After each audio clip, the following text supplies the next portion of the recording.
ASHA worker സ്ത്രീകൾ നിലമ്പൂരിൽ കൊടുങ്കാറ്റാകുന്നു.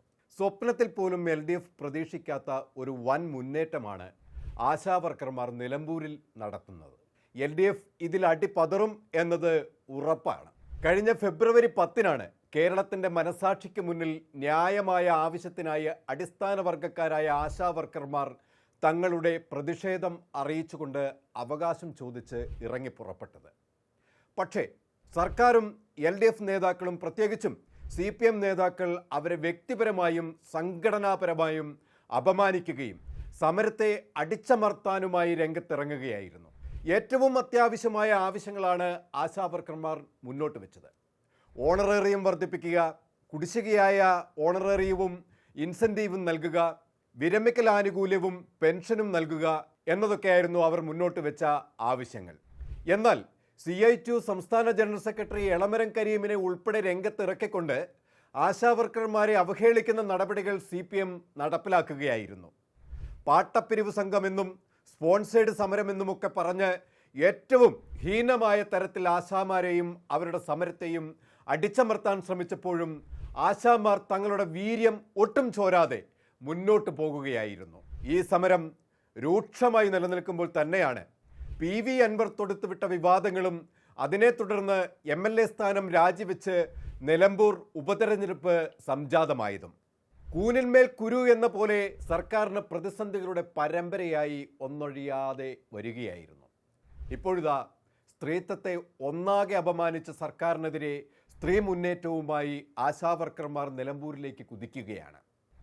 അതോടെ സർക്കാരിനും LDFനും ഉണ്ടായിരുന്ന നേരിയ ഒരു പ്രതീക്ഷ കൂടി അവിടെ തകർന്ന് തരിപ്പണമാവുകയാണ്. ആശാ വർക്കർമാരുടെ സമരത്തെ അപമാനിച്ചവർക്ക് വോട്ടില്ല എന്ന മുദ്രാവാക്യമുയർത്തിയാണ് അവരുടെ ഈ വരവ്. നിലമ്പൂർ ഉപതെരഞ്ഞെടുപ്പിൽ LDFൻ്റെ എല്ലാ പ്രതിരോധങ്ങളെയും തകിടം മറിക്കുന്ന നീക്കമാണിത് എന്ന് വേണം കരുതാൻ.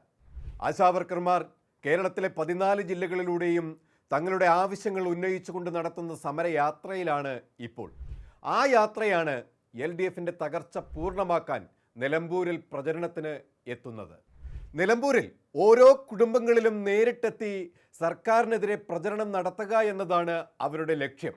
ആശാമാരോട് തീരാത്ത അങ്കക്കലി പൂണ്ട സർക്കാരും LDFും ആശാമാരെ ഒരു മനുഷ്യരായി കാണുന്നതിന് പകരം ആക്രമണം അഴിച്ചുവിടാനും അവഹേളിക്കാനുമായി അധികാരത്തെ ഉപയോഗപ്പെടുത്തി മുന്നിട്ടിറങ്ങിയപ്പോൾ തങ്ങളുടെ തന്നെ നിലനിൽപ്പിനെ ഇത്തരത്തിലൊരു ജനകീയ മുന്നേറ്റമായി ബാധിക്കുമെന്നോ നിലമ്പൂരിൻ്റെ മണ്ണിൽ അവർ ഇങ്ങനെ ഒരു തീ കത്തിക്കുമെന്നോ പ്രതീക്ഷിച്ചില്ല LDF. ഇനി നിലമ്പൂരിൽ സംഭവിക്കുന്ന ചിത്രം പകൽ പോലെ വ്യക്തമായി കഴിഞ്ഞു. തങ്ങളുടെ ന്യായമായ സമരത്തിന് നിരുപാധികം പിന്തുണ നൽകിയ UDFനെ പിന്തുണയ്ക്കുന്നതോടെ അവിടെ UDFൻ്റെ ഭൂരിപക്ഷം 20,000 എന്നുള്ളത് 30,000-ന് മുകളിലേക്ക് കുതിക്കും എന്നുള്ളത് ഉറപ്പായി കഴിഞ്ഞു. അതുമാത്രമല്ല, വരുന്ന തദ്ദേശ തെരഞ്ഞെടുപ്പിലും 2026 നിയമസഭാ തെരഞ്ഞെടുപ്പിലും ഇത് പ്രതിഫലിക്കും എന്നുള്ളതും ഉറപ്പാണ്.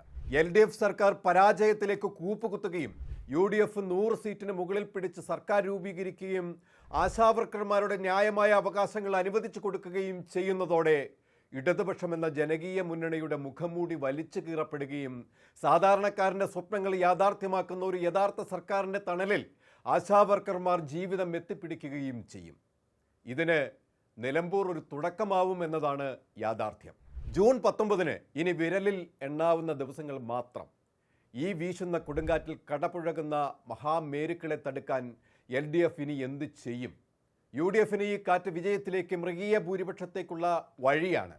ആര്യാടൻ ഷൗക്കത്തിൻ്റെ വൻ വിജയം നിലമ്പൂരിൽ ഉറപ്പിച്ചു കഴിഞ്ഞു. കൂടുതൽ വാർത്തകൾക്കും വിശേഷങ്ങൾക്കും ഞങ്ങളുടെ channel like, share and subscribe ചെയ്യുക. കൂടാതെ സബ്സ്ക്രൈബ് ബട്ടണിലെ ബെല്ലൈക്കൺ എനേബിൾ ചെയ്യാനും മറക്കരുത്.